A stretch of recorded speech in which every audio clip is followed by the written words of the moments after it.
Hello everyone and welcome back to another episode of Talking with me, Zoe. This week we'll be talking all things spooky. And celebrating Halloween week, I want to share a few ghost stories that we have on the island. It's quite interesting because I find that most Catholic people are very superstitious, and I think most people on our island are very superstitious. So I myself have never seen a ghost in Malta or in life, but I do know of these stories that people say they have seen ghosts. So I'm just going to prefix this by saying that these are not my stories, they are just spooky ghost stories that people on the island share.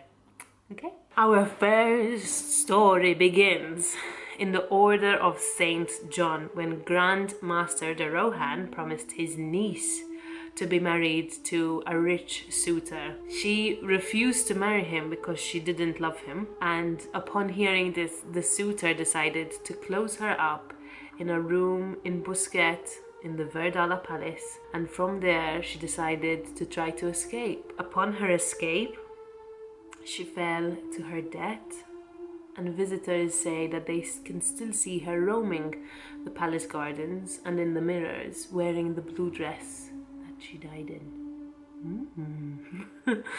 Our second spooky story begins in Valletta during the British rule. There were two sailors who met this beautiful woman, and she asked them to walk her back home. Now in those days it was normal for a woman to do that, so they obliged.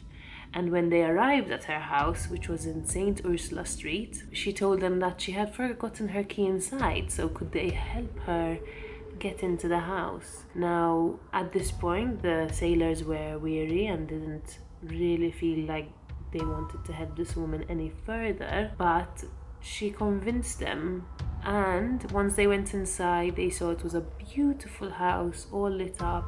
But then once they left and went back to their barracks, they realized they left a silver case or cigarette case of theirs behind. So the next day they went and they found that the house that they were in last night was an abandoned building.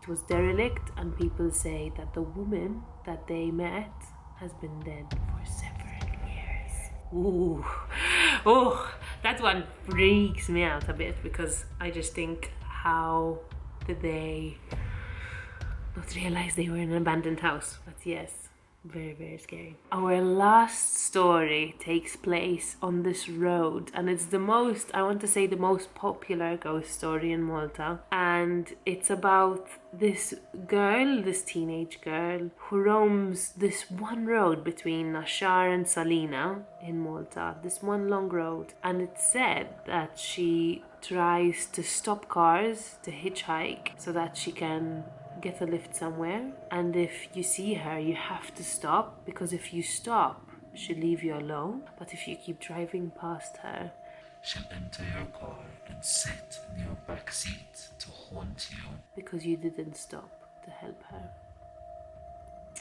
Those are my ghost stories. I hope that I managed to say them in a relaxing way. I don't know. I hope you enjoyed them, and I hope you have the best, spookiest Halloween. Have a nice day, everyone. Mwah.